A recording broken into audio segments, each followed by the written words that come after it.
ጥልኝ ውድና የተከበራችሁ የቻናል ተከታዮች እንደምን አላችሁ? ዛሬም እንግዲህ እንደተለመደው የሰራተኛዋ አደይ ቀጣይ ክፍል ወደ እናንተ እናደርሳለን ማለት ነው። እስከ መጨረሻው ድረስ ተከታተሉን። በጣም የሚገርም ነው የዛሬው ደግሞ ደስ የሚል አስተማሪ። ከዚህ ድራማ ብዙ ነገር እንማርበታለን። ተከታተሉኝ እስከ መጨረሻው ድረስ። እንግዲህ ባለፈው ክፍል አደይ እና ቤተሰቦቿ ደውለው አባቷ እንደሚፈልጋት እና ያለችበትን ቦታ እንዳወቀ ተነግሯት ነበረ። እሷም ለመሄድ ወደ ሌላ ቦታ ለመሄድ እየተዘጋጀች ነበር። የዛሬው ቀጣይ ክፍል ደግሞ ምን ይሆናል የሚለውን አብረን እንከታተለው። እንግዲህ ዛሬ ዴቭ እና አደይ አንድ ላይ እንሆን ሲላት ዴቭ አደይም እንደማትፈልግ ትነግረዋለች። ዴቭም ለባርኮት ያማክረዋል። ባርኮትም አይዞ ወንድሜ እኔ አናግራታለሁ፣ አናግራትና እኔ አብራችሁ ትሆናላችሁ ይለዋል ማለት ነው። ባርኮትም እንግዲህ አደይ ክፍል ሄዶ ሊያናግራት ይሞክራል። ግን እሱም ፍቅር እንዳለበት ነው የሚያስታውቀው ማለት ነው። እናም ክፍሏ ሄዶ እንግዲህ እያናገረበት ባለ ሰዓት ዴቭም ቆሞ እያዳመጠ ነበር። ከዛም ቤዛ ትመጣለች። ቤዛም እንግዲህ ዴቭ ምንድን ነው የምትሰራው እዚህ ትለዋለች። ዴቭም ባልሽን ጠይቄው እሱን ይላታል። ይገባሉ። አደይና ባርኮቴ ያሉበት ክፍል ይገቡና ዴቭና ቤዛም በጣም በንዴት ሆነው ምንድን ነው የምታደርጉት እዚህ ብለው ባርኮትና አደይ ላይ ይጮሁባታል ማለት ነው። ከዛም እንግዲህ አደይ ለማስረዳት ሞክረች። ባርኮትም እንደዛው እናንተ እንደምትሉት አይነት አይደለም ይላቸዋል።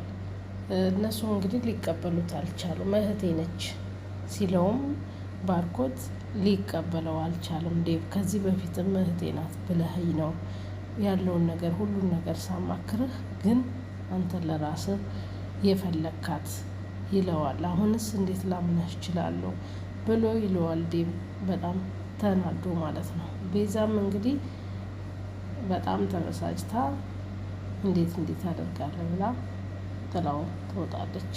ባርኮትም በቃ እኔ ያናግራችኋለሁ ይልና ይወጣል።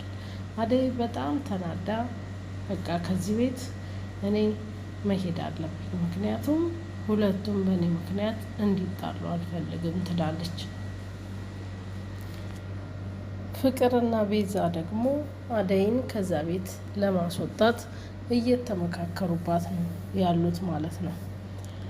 ናኦልም እንግዲህ አደይን በጣም ነው እየወደዳት ያለው። መጀመሪያ እንግዲህ ከሊዱ ጋር ነበረ፣ አሁን ደግሞ ወደ አደይ ዘንበል ብሏል። እናም እንግዲህ አደይ ፈልጓት ቤት መጥቶ ሲጣራ ናኦል ሊዱ በር ትከፍትና አደይ ሰው ይፈልጋታል ትላለች። ዴቭም ማንም ይፈልጋት ብሎ ሲወጣ ናኦልና ንጉስ ቁጭ ብለው ነበረ። በተቀመጡበትም እንግዲህ ዴቭ ሄዶ ምን ፈልጋችሁ ነው? ለምንድን ነው አደይን የፈለጋችኋት ሲል አይ እኔ የፈለግኳት የማማክራት ጉዳይ ስላለኝ ነው ይላል ናኦል። ዴቭም እንግዲህ አንተ ምን ሲባል ነው የምትፈልጋት? ምንድን ነው እሱ የምታማክራት? አጠገቧ እንዳትደርስ በጭራሽ ይለዋል ማለት ነው። አይ እንደዛ እንኳን ማድረግ አልችልም፣ አደይ እህቴ ነች፣ እኔ ማንም ሰው የለኝም፣ እናትም የለኝ፣ ወገንም የለኝ፣ ስለዚህ አደይ ማለት እህቴ ነች ሲለው እህትህን እዛ ሄደህ ፈልግ፣ እሷ እህትህ ልትሆን አትችልም። ሰው ከሆነ የምትፈልገው ደግሞ ከጎን ሰው እንዲሆን ከሆነ ደግሞ የምትፈልገው ይሄው ከጎን ያለው ይበቃሃል ሲለው አይ እንደዛ ማድረግ አልችልም፣ በጭራሽ ከአደይ መራቅ አልችልም ይለዋል ማለት ነው። እንግዲህ በዚህም ተበሳጭቶ ያስጠነቅቃቸውና ዴቭ ይሄዳል ማለት ነው።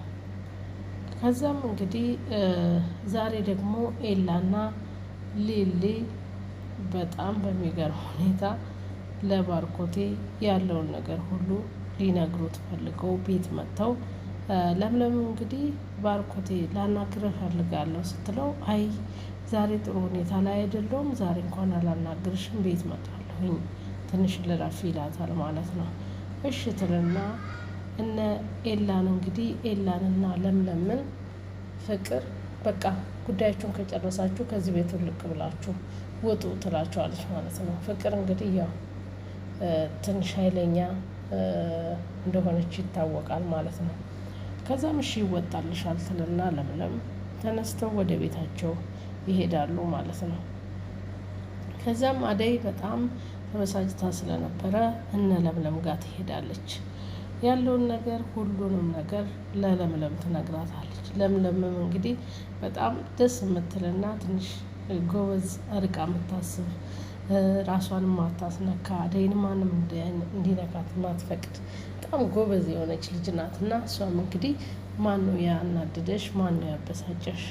ፍቅርና ቤዛ ናቸው አይደለ? ስለዚህ እሄድላችኋለሁ ብላ ስትል አያትቼ ትላለች።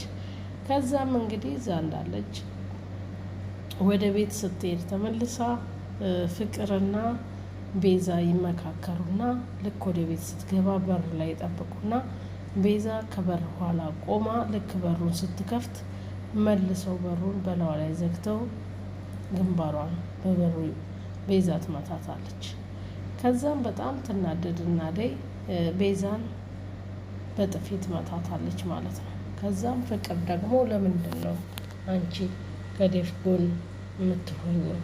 ለምንስ ነው ከዚህ ቤት ማቶች ብላ ስትላት አደይም እንግዲህ እናንተ ካላከበራችሁኝ እኔ እንዳከብራችሁ አትጠብቁትንና ፍቅርን ታፋጥጣታለች ማለት ነው። ንቃር ይዛ ከዛም ዴቭ ይመጣል። በዛ ማለት ምንድን ነው ምን ሆናችሁ ነው ሲል ዴቭዬ አየህ አይደለ አደይ ምን እንደምታደርገኝ አየህ አይደል እንዴት እንደምታደርገኝ ብላ ትለዋለች። ዴቭም እንግዲህ አደይ የፈለገው ቢሆን ዝም ብላ ምንም ሳታደርጓት ተነስታ እንዲህ ልታደርግ አትችልም። ስለዚህ ምንድን ነው ያደረጋችኋት? እውነቱን ተናገሩ ብሎ ስላት ፍቅርም ምንም አላደረግናት ትላል። እውነቱን ተናገሪ ብሎ ሲጮህባት ቤዛንም ሲጠይቃት አታይም እንዴ እንዴት አድርጋ በጥፊ እንደመታችኝ? እሷ ጥሩ ሴት አይደለችም፣ ጥሩ ሰው አይደለችም ብላ ትለዋለች ማለት ነው። ዴቭም የሆነ ነገር ሳታደርጓት በጭራሽ አደይ እንደዚህ አታደርግም፣ ስለዚህ የሆነ ነገር አድርጋችኋታል፣ ምንድን ነው ያደረጋችኋት?